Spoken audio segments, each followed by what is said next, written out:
Assalamualaikum warahmatullahi wabarakatuh. Alhamdulillah wassalatu wassalamu ala ibni Abdillah ma ba'du.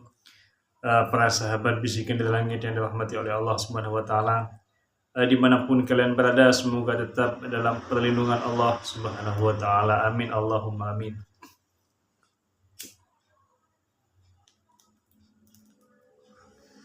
Alhamdulillah kita semua diberikan kesehatan oleh Allah Subhanahu wa taala untuk bisa bersilaturahmi melalui medsos, melalui media sosial ini. Dan ada beberapa kabar terbaru, kabar terhangat pada saat ini di Indonesia tentang mengenai persoalan nasab yang tidak selesai-selesai. Sebenarnya saya ingin berhenti sebenarnya untuk membahas persoalan nasab ini. Lebih-lebih banyak teman-teman saya yang memberikan sindiran atau masukan kepada saya untuk tidak ikut-ikutan membahas persoalan nasab ini.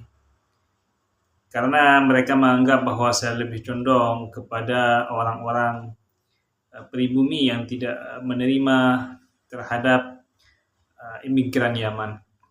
Tapi lagi-lagi persoalan nasab ini adalah persoalan publik, di mana persoalan publik ini adalah menjadi persoalan atau orang siapa saja memiliki hak untuk membicarakannya, untuk mengomentarinya. Karena persoalan ini sudah menjadi persoalan publik atau menjadi persoalan umum.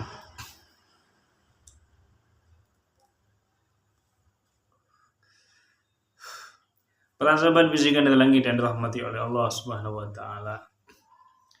Mengenai debat yang diutarakan oleh Rabito Alawiyah ini yang kemarin diwakili oleh Habib Hanif Alatos untuk pembicaranya ini yang mengatakan bahwa Imaduddin ini harus hadir. Tapi orang-orang Imaduddin Usman Al-Bantani ini mereka sepertinya meninggikan diri saat ini, karena mungkin selama 2 tahun ini tidak ada tanggapan, tidak ada gubrisan sama sekali dari pihak Rabito Alawiyah. Bahkan Taufik Segaf itu menganggap bahwa pidato-pidato Imaduddin Usman Al-Bantani ini diibaratkan kentut. Pada saat ini Rabito Alawiyah mengundang Imaduddin Usman Al-Bantani ini untuk melakukan debat atau dialog di Rabito Alawiyah. Sehingga kabar ini banyak disebarkan oleh media sosial, baik di YouTube, Instagram, Facebook, dan juga media sosial lainnya. Yang mungkin ini memancing agar Kiai Imaduddin Usman Al-Bantani ini tidak menolak tantangan debat yang diutarakan oleh Rabito Alawiyah ini.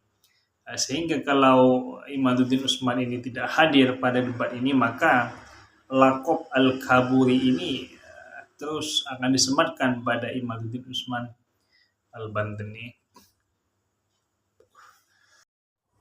Saya mencoba sebenarnya untuk objektif dalam menilai persoalan isu-isu nasab ini.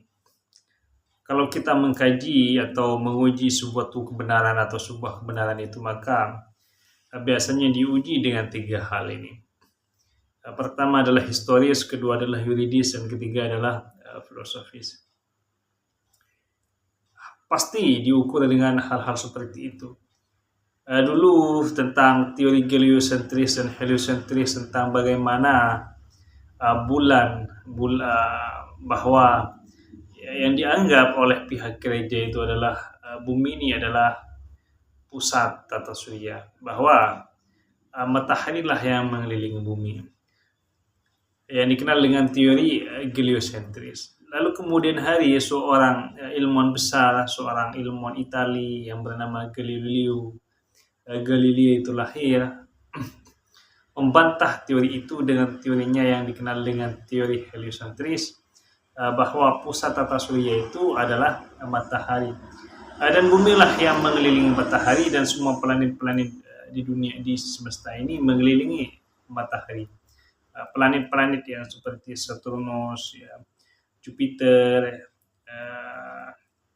Uranus, dan juga bumi ini adalah yang mengelilingi matahari. Ratusan tahun pendapat tentang teori geosentris itu bahwa yang mengatakan mengelilingi matahari itu adalah yang mengatakan bahwa yang mengelilingi bumi adalah matahari dibantah oleh teori baru, teorinya Galileo Galilei. Sama halnya dan kebenaran itu harus diuji secara filosofis, secara pengetahuan, harus dipertanyakan terus apakah ini betul atau masih ada keraguan-keraguan. Sehingga teorinya Galileo Galilei atau penemuan Galileo Galilei itu lebih kuat dampaknya daripada penemuan atau yang diyakini oleh pihak gereja pada saat itu. Dan sampai saat ini paham yang dibawa oleh Galileo Galilei ini lebih kuat hingga detik-detik ini. Ini sama halnya terjadi dengan Imam Bukhari Muslim. Dengan Imam Bukhari ini adalah seorang imam besar Muslim yang ahli hadis. Dia dilahirkan di Uni Soviet, masuk Uni Soviet. Kalau di masa Soekarno itu kan masuk Uni Soviet Imam Bukhari ini. Beliau ini hafal lebih dari 600.000 hadis. Akan tapi hadis-hadis itu semuanya diuji oleh Imam Bukhari, baik secara historis, yuridis, filosofis. Apakah betul hadis ini betul dari Nabi Muhammad SAW? Sehingga di dalam satu riwayat di antara ratusan ribu hadis itu, bahkan 1 juta hadis yang diketahui oleh Imam Bukhari itu, hanya terdapat sekitar 6.000 hadis, sekitar 9.000 hadis itu yang dijadikan sebuah hadis sahih dalam kitab Sahih Bukhari itu. Artinya apa? Bahwa setiap apa yang kita dengarkan tentang persoalan pengetahuan yang sifatnya bersifat publik, maka hal-hal seperti itu harus diuji akan kebenarannya secara melalui 3 hal ini: historis, yuridis, dan filosofis. Sehingga penelitian Imam Bukhari tersebut sampai saat ini dipakai oleh ulama-ulama seluruh dunia dan dipakai oleh umat seluruh dunia. Kita misalkan para penceramah itu biasanya bangga jika mengutip sebuah hadis lalu diriwayatkan oleh Imam Bukhari atau Imam Muslim. Imam Ahmad itu bahkan diriwayatkan juga sama hafal ratusan ribu hadis, mengerti tentang ratusan ribu hadis, bahkan bisa sampai 1 juta. Tapi di dalam Musnad Imam Ahmad itu tidak sampai 100.000 hadis, ya mungkin tidak sampai 50.000 hadis, karena semua hadis yang diketahui itu diteliti oleh sang mujtahid mutlak ini. Apakah betul ini hadis sahih atau betul ini hadis hasan, apakah betul ini hadis mutawatir, atau apakah betul ini hadis dhaif, apakah ini betul hadis maudhu', apakah betul ini hadis munqati, misalkan ada hadis munqati ya. Saya sudah lupa karena sudah lama gak belajar ilmu mustalahul hadis itu. Semuanya diuji karena ini adalah demi kepentingan umat, agar umat tidak salah dalam mengambil rujukan atau mengambil referensi untuk muamalat atau untuk melakukan praktek-praktek di kehidupannya. Ketika banyak penelitian ini terjadi, memang sang peneliti ini biasanya banyak dicaci maki.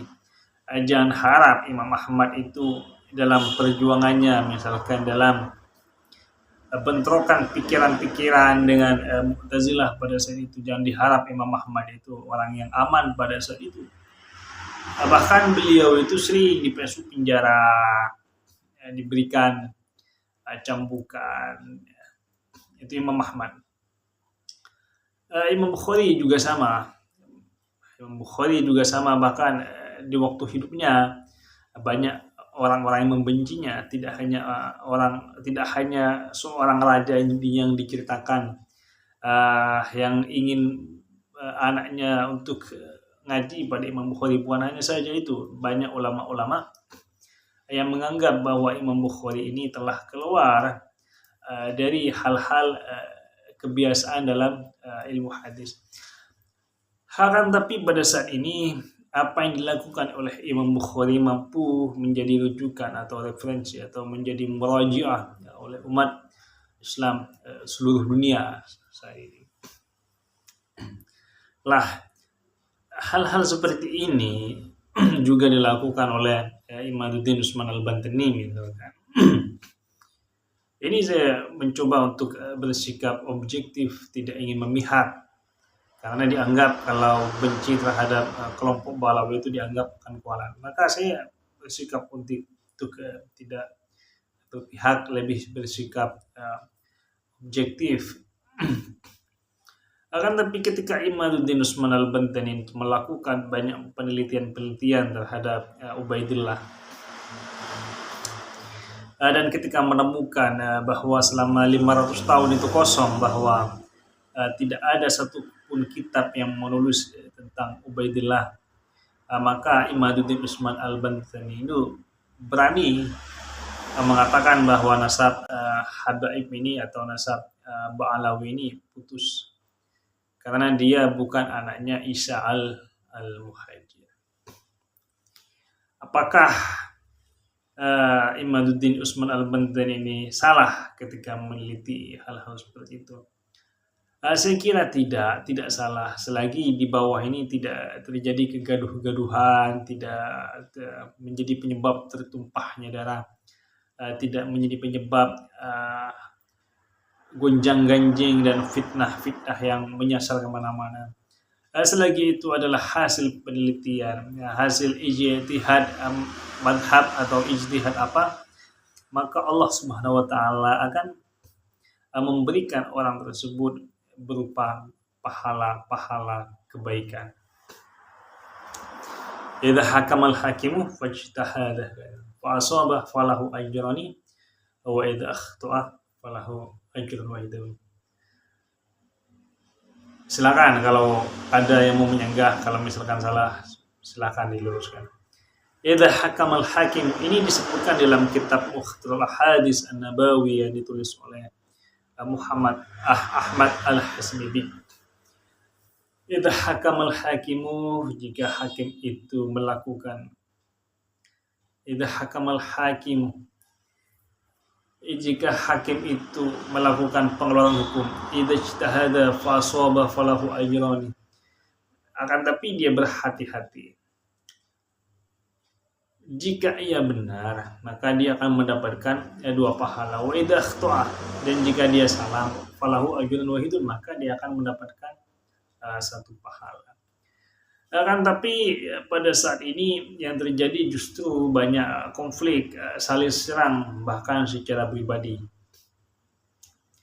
Kalau kita lihat sekarang ini seperti Habib Hanif, kalau saya lihat dari ucapannya itu sepertinya menyerang secara pribadi Al-Kaburi, Imad Syamun. Ada yang mengatakan Imad adalah hasil anak zina, ada yang mengatakan bahwa Imad ini adalah keturunan Cina, keturunan pemberontak, dan sebaliknya juga kelompok Imad ini sering juga nyasar ke hal-hal yang terlalu sifatnya tidak terpuji, menganggap bahwa Yahudi, menganggap bahwa para habaib itu kalau gak nipu ya cabul, kalau gak cabul ya nipu.